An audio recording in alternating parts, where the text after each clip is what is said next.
I was talking with Uric last night, and he said, "You're doing great, Robert." And I said, "Thanks." He said, "The only thing is, you're apologizing for talking, but everybody wants to hear you talk." So far, until this moment, I haven't mentioned that, and I haven't apologized for being long-winded anymore. I think that was a hang-up, and it's gone downstream, apparently. So I'll just hold forth, and you'll all be forced to listen.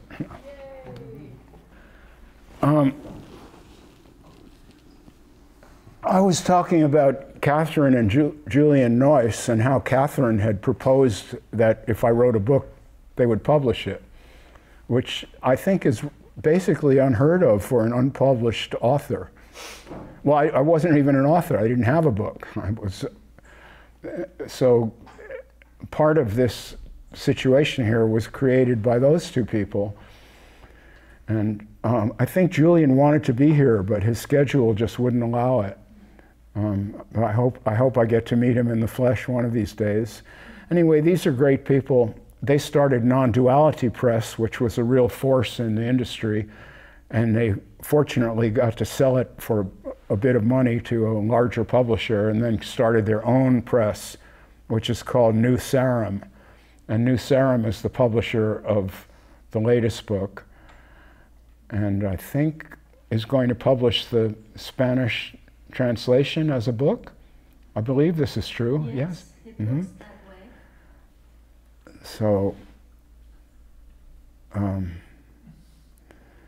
So anyway, what I was saying there is that there seems to be, it's more like a confluence of events that I never whipped up and never was in control of, and that's kind of amazing. That things like this, events arise. Some of the events we don't like, you break your back or whatever, and some of the events are really lovely, and in either case you didn't make them, and you just have to eat it, chew it up, and make what you can of it, and go on to the next event. I think it was a countryman of yours, Winston Churchill, yes? He was asked about history, and he said, "History, just one damn thing after another."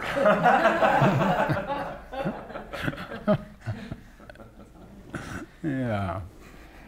So that's pretty much the understanding, that we're not going to like everything that arises, but we'll like some of it, and that's really fortunate if you can like some of it. And if you can tolerate the rest without melting down, that's really the adult position. And what I was saying before is, unfortunately, at least in the Western world, we're now educating our children to not be resilient and adult, but to be children when they're 35 years old. I heard of this one case, I read about this, where a man was refused a promotion in his corporate job, and his mother called up to speak to the human resources. Yes, I mean, if you're in that situation, I think you've been overcoddled, severely overcoddled. So. The Buddha was mentioned before, and his life was a life of over-coddling. So the story goes, he was born a prince in a family that controlled vast lands all around them, and they refused to let him see anything that might be disconcerting. So he attained, he had a wife and other beautiful women, and there was music all the time and only the best food, and he would never see any illness or death that was kept out of his sight. And so here you got this 30-year-old helicopter child, and he goes out into the world to find himself spiritually. And this arose because he defied the family and bribed the charioteer to take him to town, so the story goes, and in that visit to town, he saw what life is really like. People working hard and not having enough, and sick old cripples walking around in the street, and he even saw a corpse. And after that, he said, wow, there's a lot more going on in this life than I gave it credit for, and how am I going to come to terms with this? And the charioteer pointed out a renunciate walking through the street with his bowl and staff. And he said, that's how people come to terms with it. They go on this quest. And so the Buddha decided to go on that quest. And so when later day Buddhists recommend austerity, they may be barking up the wrong tree. Maybe if you are an over-coddled child who had a wife and all these girlfriends and perfect food and all this, maybe you have to then walk in the forest and starve a lot. But what if you weren't raised that way? What if you were raised having to work when you were 15 years old? Maybe you don't need any austerity at all. Maybe you need the opposite of austerity. Maybe you need a comfortable chair to sit in and a nice bowl of soup. So I would say only go on a fast if you think you really need to. Only become celibate if, like the Buddha, you've already had all that. And it's a bit absurd, in my view, for someone without any sexual experience or very little to then just embrace celibacy as a spiritual practice. So the point here is we have to write our own prescription here and be our own doctor and not let someone else tell us what to do. They don't know. They don't know how you were raised. They don't know what is missing in your life and what you need to find. Maybe you need to find material possessions in order to balance it out. Maybe you need some kind of sex that's forbidden in order to pull it all together. Well, if you do, I hope you find it. I really do. On the break, and I'm afraid Ricardo caught some of this on video, I was confessing to my insanity in my 20s, where I had dropped out of law school and was on a vision quest, although I didn't know it was a vision quest. I thought it was sex, drugs, and rock and roll, and fast motorcycles, and fast women. And I don't think anybody ever prescribed that, just following my appetites. Fortunately, washed up on the beach and tacked enough to continue with a reasonable life subsequently. A lot of people don't. They're just food for the moon, as Gurdjieff used to say, and they die. And the moon eats them. The moon likes to eat people. The moon, in that vernacular, being our sexuality and all the rest of it, our drives. So Walter Chappell's teacher, Walter was my mentor, his teacher told him, give what you must to the moon and turn your eyes to the sun. But he didn't say give nothing to the moon. He said give what you must to the moon. And that's very different from saying don't be sexual or don't. Yeah, I think it's important to understand that we are primate animals and we have this calling. We have the calling to reproduce. Whether we actually reproduce or not is not the point. The drives are, reproductive drives are there. And if we keep them at too much of a distance, we'll never be educated by them. But they have a great deal to teach us. And the most intimate moments of sexuality may be one of our greatest openings to what we really are and how we really are. Which is not politically correct, or if you're having sex in the right way, it certainly isn't.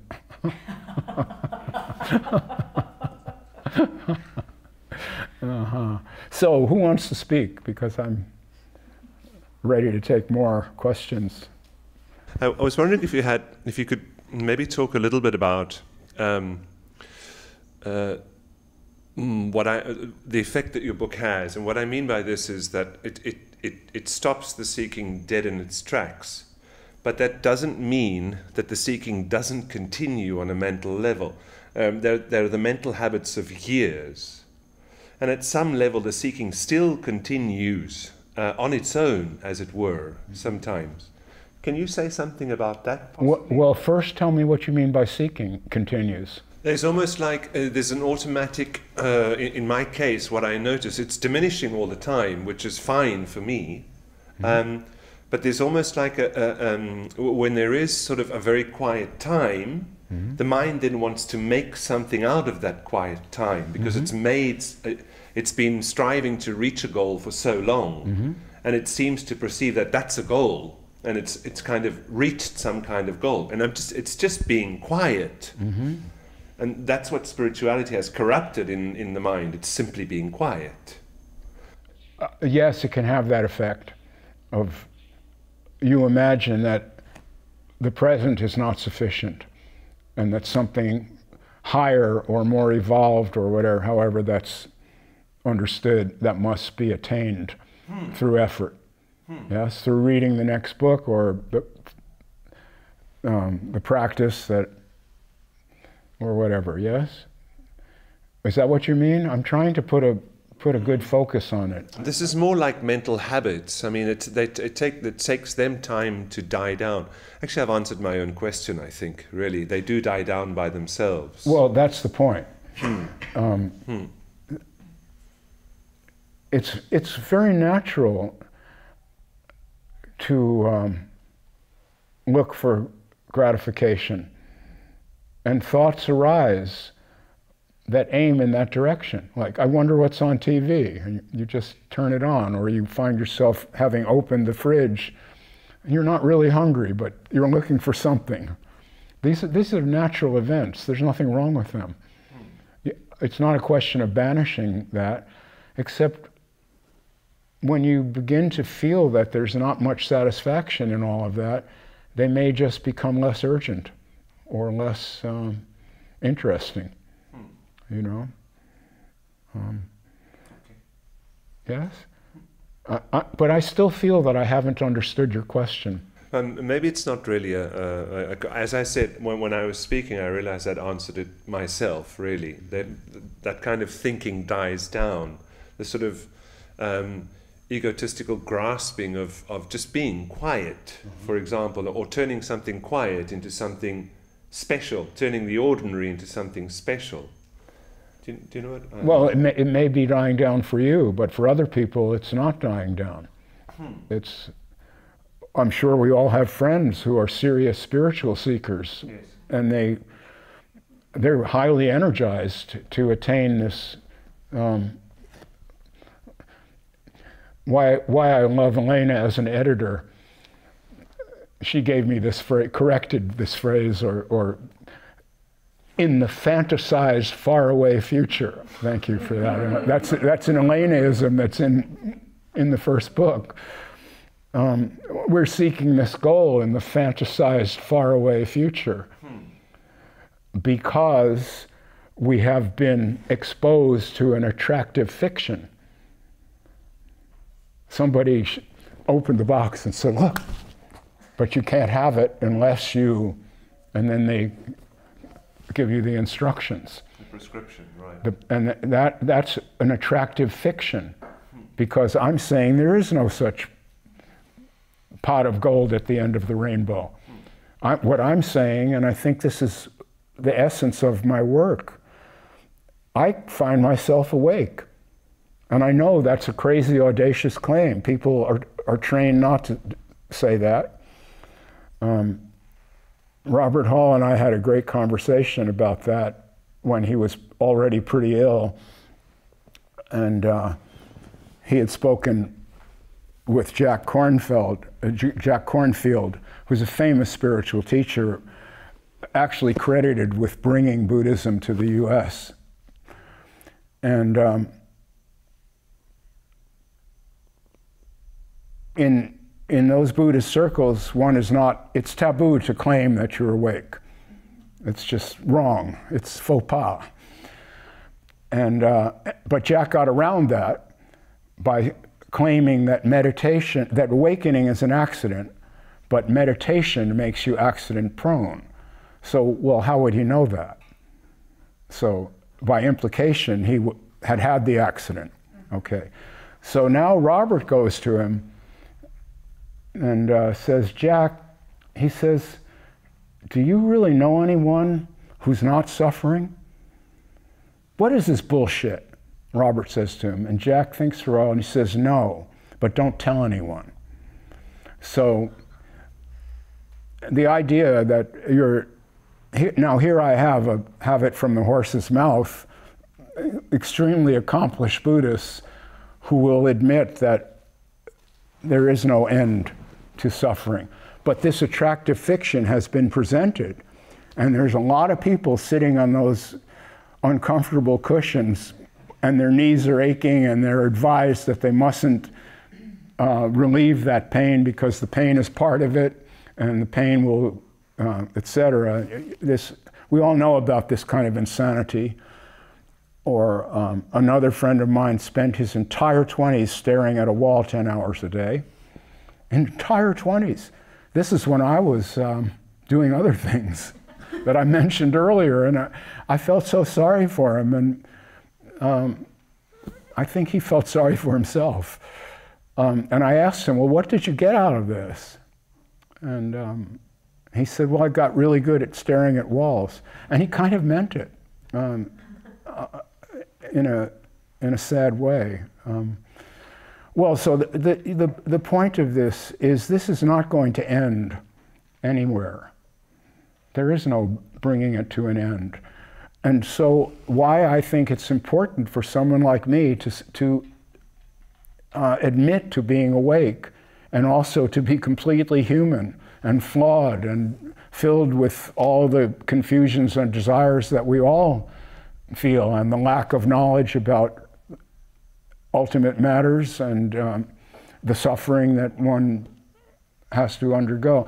I think that is the essence of what I have to share. And it's not a teaching, because I'm not telling you what to do or how to be that way, how to make yourself be that way. What I am saying is, if you find yourself that way, it's going to be the same as it is now. So you might as well just be awake now, because this is it. If you really understand what I'm saying, I hope you do. It's going to be the same. It won't be one whit different, except you have understood that this is the way it is. So you might as well just accept that now. This is the way it fucking is. And it'll be this way in the next moment. It won't be the same, but it'll be the same in the sense that it'll be that moment, and that moment will have whatever it has. And none of that will ever be solved. I mean, it's not solved for me. The first two meetings, I felt this kind of narcissistic damage in having to sit in front of a group and orate, and I wasn't comfortable with it, and I apologized several times, and yet I'm awake. So if you're really awake, why do you have to apologize? Because you do. Because that shame or whatever it is what's present in that moment. And see if we can really accept this, that it's okay to feel shame. It's okay to feel whatever you feel. That really would be awake. And it's effortless. It's effortless. It's nothing you have to do. It's nothing you have to accomplish. It's only something you have to notice. You wake up in the morning and you notice, I didn't make this world. It's here. And I have every right to be here. I have as much right to be here as a tree or the Pacific Ocean. We're all a natural arising. We're coming out of great nature. And we're only here for a brief moment anyway, so might as well enjoy what we can and endure the rest. And that's the only teaching that I really have. Appreciate what you can. If you can't appreciate something, well, that's tough, but that's the way the cookie crumbles. And Marcus, I really think that the Buddha would have agreed with that. I could be wrong. Maybe the Buddha would have said, Robert, what are you doing, misinforming all these people on what my work is about? I had this other idea entirely. That could happen, but I don't think it would. I really don't. I think that the Buddha and I are really kindred spirits. We're a couple of guys who got born into rather favorable circumstances, My parents paid for my education. I went to Columbia University. I had no debt when I got out of that, no debt.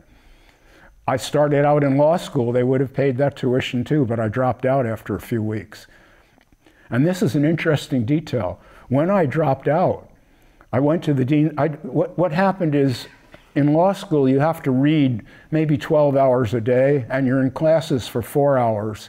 So all you can do basically is sleep and eat and read and go to class.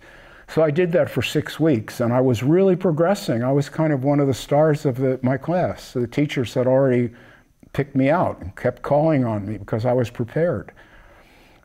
Well, I was back in my little flat and reading, and I started to cry. And I broke down, and I was weeping, and with gasping and you know, very vocal and really completely broken up. And I went to the school the next day and went to the dean's office and said, "I'm going to resign. I'm not supposed to be here. This is not good for me." And this was a tough time to do that because I had a student deferment from the draft. So as soon as I resigned, I would be risking going to Vietnam, where people were being killed. And so he said, "Well, what are your plans?" And he said, "What are your plans? Are you going to divinity school?" Divinity school, he said, because that was the only thing that this poor guy could imagine that would make someone not be on this track that I was on, where you make a lot of money and you're a lawyer from a top law school. Your success is guaranteed if you get that diploma. The only thing that he could imagine was, this guy's not interested in the world of money and finance. He's going to divinity school. And I said, "I don't have any plans." And he said, "Well, okay then, you don't have to resign. We'll give you a year off." And I said, "Give the year off to somebody who really wants to be here." And I just walked out of the office and never went back. And then all this other behaviors that I think my friend got on video, unfortunately, I'll have to approve some of that. That's what I did, and avoided the draft in a lot of ways. Part of which was moving to Canada for a while and hiding out there and working for IBM, which that only lasted until IBM offered to give me a mortgage and a country club membership if I would sign on to their corporate program, which I said no and quit that job. And then I came back to the States, and it's a long story, but the point is that, I don't know what the point was. Perfect. That's true impermanence. I actually have no idea what the fuck I'm talking about.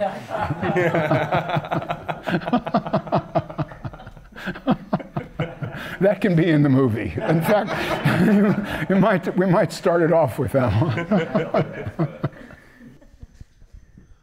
I would like to talk about law, because you mentioned that you were in law school, and I think from the current perspective, one of the most difficult things for someone like you must be that this is this representative of the individual that's responsible, that is kind of very off, isn't it?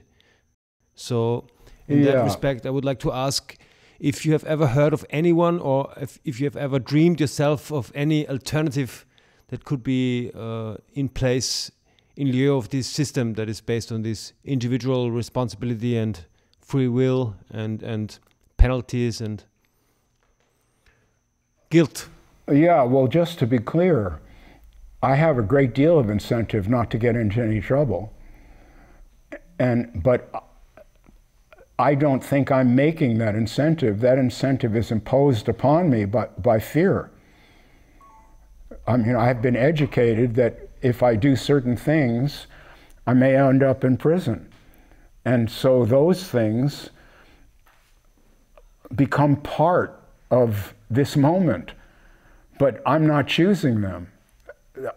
So part of the reason, see, I'm not religious, so I don't think I'm going to be punished in some afterlife, but I really think I could be punished in this life if I, for example, I like marijuana, but if I want to smoke a joint, I go someplace in private and do it. I don't walk down the, you can do this in New York and San Francisco, but not in Mexico.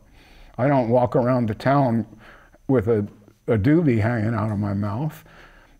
I don't want to give the police any incentive to intervene in my day.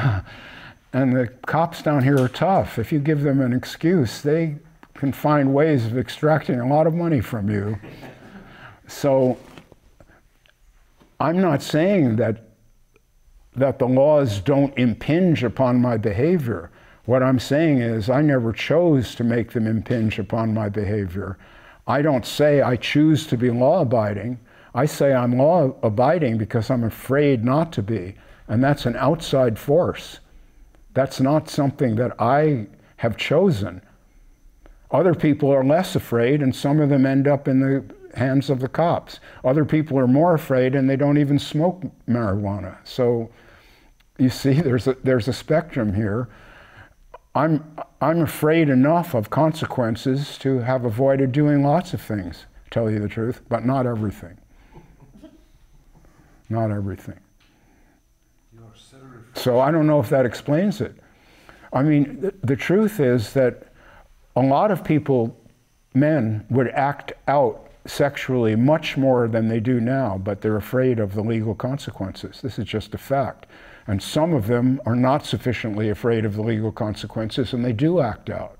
And some of them end up imprisoned for that. So that's an example.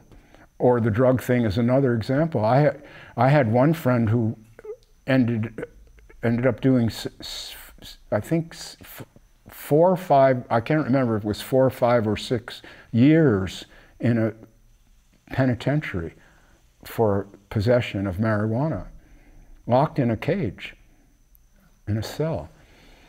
So that was very real in those days. And I guess he wasn't afraid enough, if you put it that way.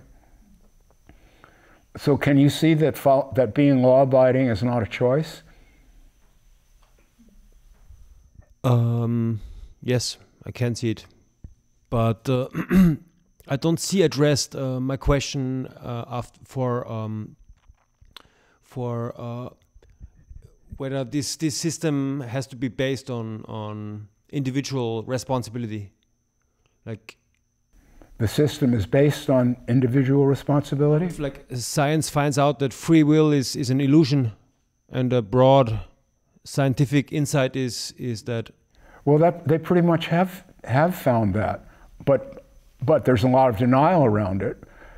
But for example, I was mentioning brain scans before. That's becoming really sophisticated, and in the last year or so, there are ways of scanning certain neurons and knowing which choices, so-called, you will make before you make them.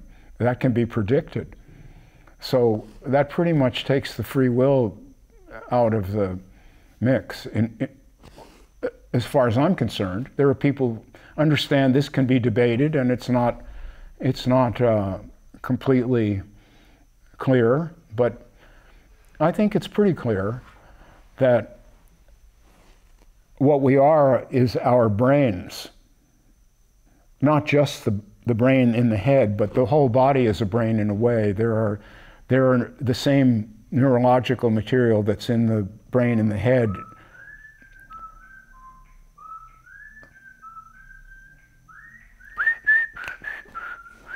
That's my telephone now. That's a great ringtone. It's in the. I know this. I know this is Catania asking where we're going for dinner. Likely. Shall I? Yeah, I'll answer it. Yeah. What was I saying? Yeah, I think it's been pretty well established that free will is a fiction, but it may be a necessary fiction in order to keep society together. Society is based on a lot of fictions, and they may be necessary. That's what I was saying yesterday about religion. Religion is a very expensive proposition. It takes a lot of resources to build these churches and pay all these clerics who do no work except be clerics. That someone has to plant a lot of beans and corn to pay these guys to do nothing. And so probably they actually have a function in the human psychic economy and have to be here. And that's why I don't put religion down. I do say it's magical thinking, but I don't say it shouldn't be here. And I'm not even willing to be an atheist. I think it has to be here, or else it wouldn't be here. Just like I think aggression has to be here, otherwise it wouldn't be here. I think all of this evolves and it has to be here. And probably the fantasy of free will has to be here for most of us, but not for all of us. And that's where the freedom is, to realize that you don't have to be one of the numberless gray herd. You are perfectly allowed, if you can handle it, to say, I'm not in that club, and I'm not in that club. I'm not in the club of needing to act less intelligent than I am, although I was in that club for many years.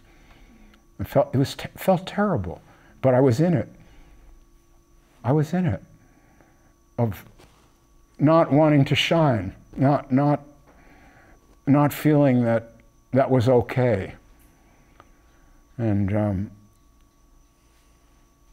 not willing to tell the truth about what I really felt and what I really thought. And so what I'm calling being awake is being willing, because it's so short, this life. I'm coming to the end of it now, and I can tell you it goes by like a hurricane. If you're younger, grab it while you can. Make love, enjoy things. Basically, really enjoy things. Enjoy what you can. Don't feel guilty. See, these are platitudes now, and that's unfortunate, but that's all, basically that's all the old have to offer is platitudes. And so if it falls to me to offer a few, that's the basic platitude, is this goes by real quick. So while you have youth, while you have vigor, make best use, enjoy it. I did, and I'm eternally grateful that I don't need those things so much anymore, and so I'm really at peace. I'm not feeling I missed out on anything, truly. And if you can be old and not have missed out, you're golden. You can relax. It's beautiful, really beautiful. I get up in the morning wanting nothing. As my old mom used to say, I get up in the morning, pour a coffee, I read the New York Times obituaries, and if I'm not mentioned, I'm good.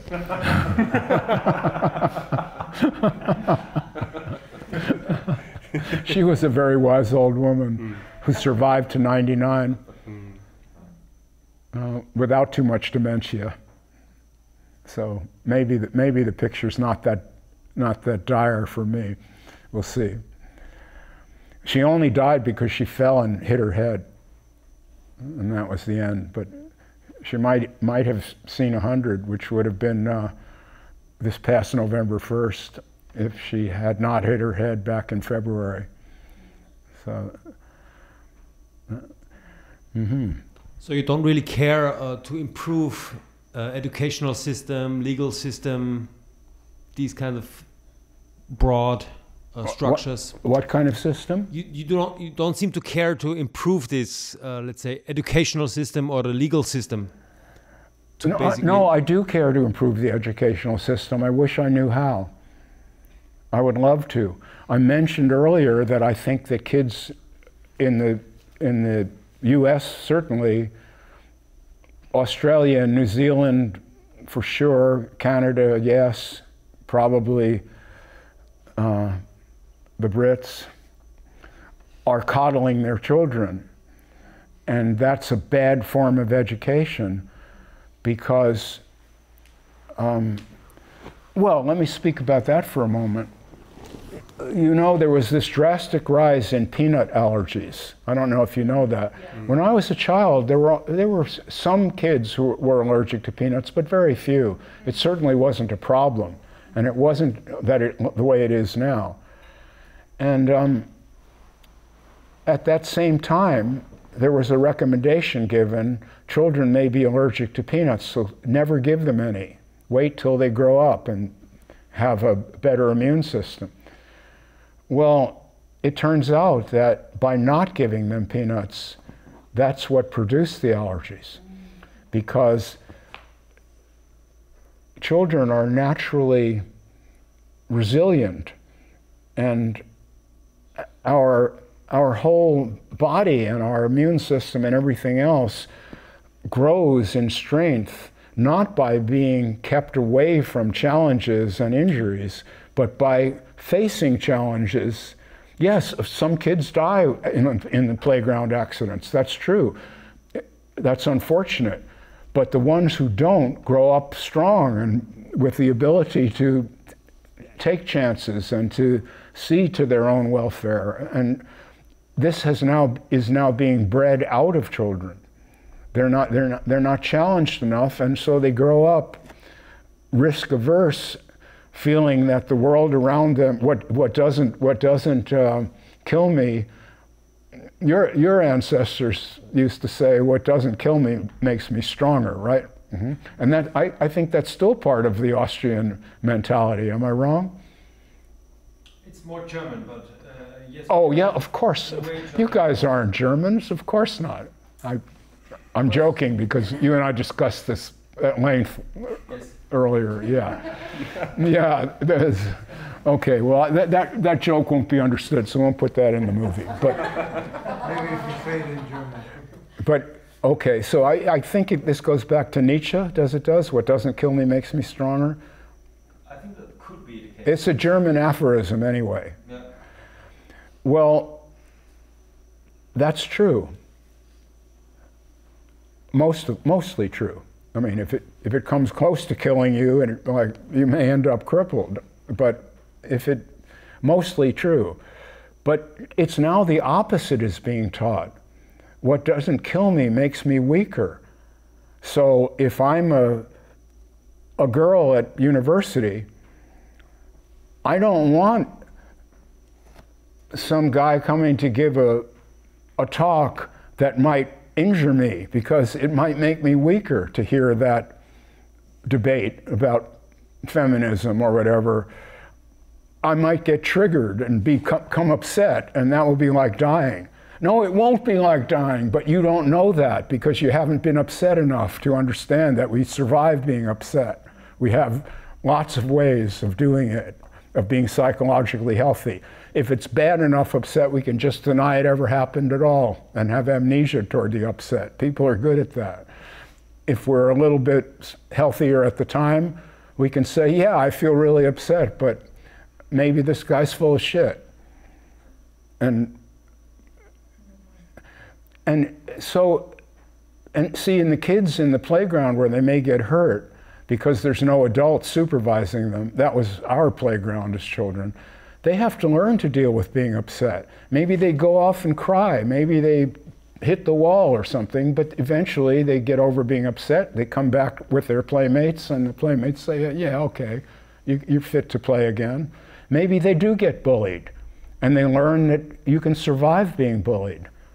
But you can't survive being bullied if you're a girl sitting at home with a telephone, and the bullies are anonymous, and they're out there some way, and they're presenting idealized photographs of themselves that they fixed with some app, and now that you don't look that good.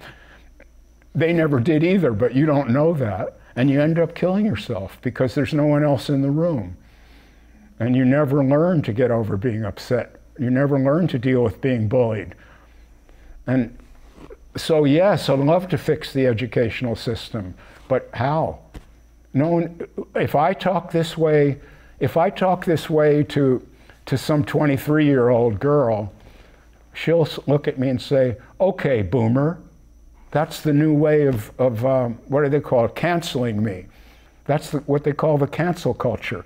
And I know that someone like me can be canceled just like that, and I will be. So I have no way of improving this educational system. I don't know how to go about it. I mean, I would like to ask this: if you would consider the what you call a social consensus, if that is something that should be taught to children or in universities, and by social consensus, do you know what I mean? The social consensus, like the illusory concept of the personhood and the homunculus. Yeah, but do you think these children's parents want me speaking to them that way? Of course they don't. Why would they?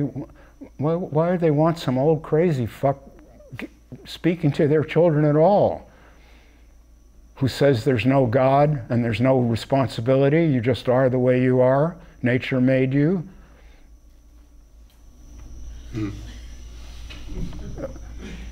I would.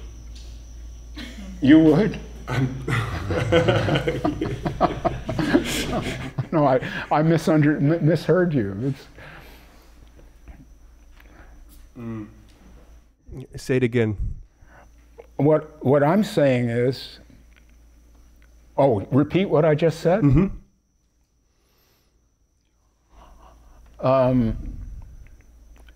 Why would these parents want some crazy fuck telling their kids there's no God and you're not making all these choices? Okay. Katanya. Hi. We're still meeting. What was I saying? Yeah. I won't try to repeat it. I'm not that good at repeating myself.